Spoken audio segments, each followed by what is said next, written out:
for an example, Splenda, you know, that people use as sucralose, there are so many studies shows that, you know, like, you know, when they use diet Pepsi and diet this and diet that, you know, it doesn't work. It actually makes people fatter, you know what I mean? Because open your appetite and stuff. And now, you know, a lot of people don't know that, but like sucralose, Splenda, which is used in a lot of the product, you know, it was actually, was discovered in the lab by an Indian student that tasted it, and it was sweet. The intention wasn't, you know, to be a sweetener. It was actually to kill insect. You know, it's funny. So imagine if it killed insect, what is it doing to human body? And it does cause inflammation. It does cause inflammation, just like a sugar. You know what I'm saying? So you're not really, you know, doing anything different.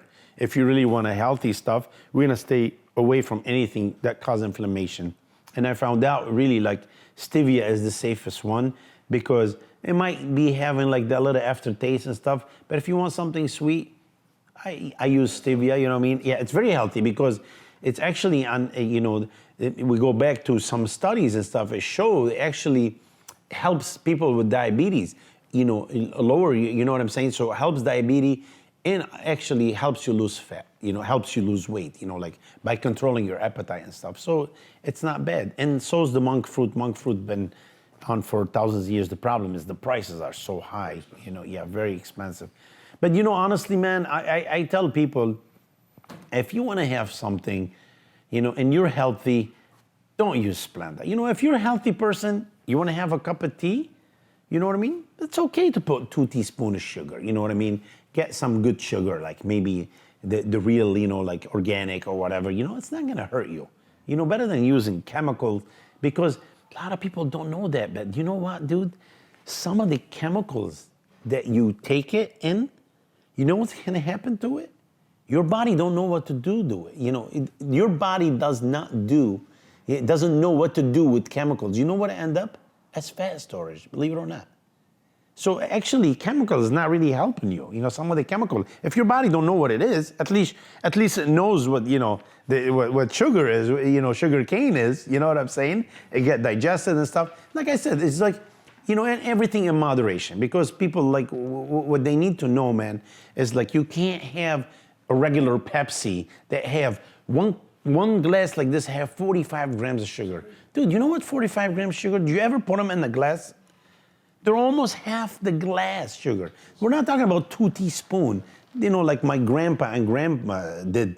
I mean, they lived to be well over 90, and they use sugar. But like I said, in moderation. You know what I'm saying? Not like everything, man. No, like everything. Dude, I went to get an Italian dressing. You know, have like 4 grams of sugar in the serving. What? We never had that. My mom never put this in an Italian dressing. You know, she never put sugar. But you know, the thing is, they found out the sugar, it's such a good preservative, so they use it on everything. You know, like back in the days when we used to get a bread, you know, loaf of bread. I don't know if you remember that, but I remember that. You know what I'm saying? I'm talking 30 years ago. I got a loaf of bread. If you don't eat it within like 3-4 days, it gets moldy. Not right now. You see what happened with that McDonald's cheeseburger? It's been, you know, even. So you know what I'm saying? It's preservative. Well, you know, like, you know, to me, honestly, the pre-workout, it should be like, you know, nitric oxide, you know what I'm saying? And some coffee. So you can do those. You don't have to get a special pre-workout, because some of those companies, I don't know, they put niacin in it so you can get the itch and stuff. It's not, that's not good, you know? You know, but people, the problem is they're you know, they're just like everybody else, man. Like what we said at the beginning, it's not about being nice anymore, man. It's about how much money you can make. It doesn't matter what happened to the people. So you know what? Be smart, be smarter, read, you know, educate yourself.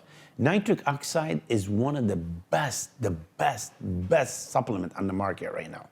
As a matter of fact, the guy who did it got a Nobel Prize. You know why? Because it opens your artery, it helps you, you know what I mean? So it's really good, and it's very safe. Nitric oxide is very, but when you get nitric oxide and you have like 500 grams of caffeine and this, That's why people have a problem. So, you know, some people are very caffeine sensitive. Just get, arginine and L-citrullamine together. That will be nitric oxide, and take them. You know what I mean? You don't have to buy the expensive stuff because they're packaged so nice and shiny and stuff. You know what I'm trying to say? So just be smart, man. And that's honestly, that's what I wanted to do with the company like we launched. I want simplicity, man, simplicity. You know, I mean, I hear, the thing is, dude, honestly, about 20 years ago, I said to somebody, you know, like, oh man, I put Viagra in the pre-workout. I don't know, and some people come back now, years later, they said, hey man, I'm like, no, dude, I was joking, you know. But, you know, it's funny, like, how things they translate. This is the problem, bro, with bodybuilding. Like, you know, if somebody, like, you know, like right now, man, it's so sad. That's why I want to just put the right amount of stuff out there, the good stuff, to help people, you know what I'm saying? Because in reality, man, all that stuff, it's not good. So why you want to use Viagra and stuff? First of all, it's so expensive, or like Cialis. What is he gonna do? Are you gonna go like there and have an erection in the gym? That's not good. So use nitric oxide. You know that nitric oxide, a lot of people don't know, is one of the best thing male can use for erectile dysfunction. Do you know that? Nitric oxide, it's amazing. Google it right now, nitric oxide and erectile dysfunction. You'll be like, oh my God, I'm gonna go get some. You know what I'm saying? But seriously, it's an easy stuff. You know, it's a really good amino acid, you know, the arginine, L-citrullamine that makes a nitric oxide. It's great for everything, man. It opens everything, you know, you feel nice pump and stuff. That's why, like, you know, and by the way, I don't even have it as supplement, so don't think, you know, I'm saying because I don't even make that supplement yet. So. But, you know, I'm talking about what's going on and the truth out there, you know.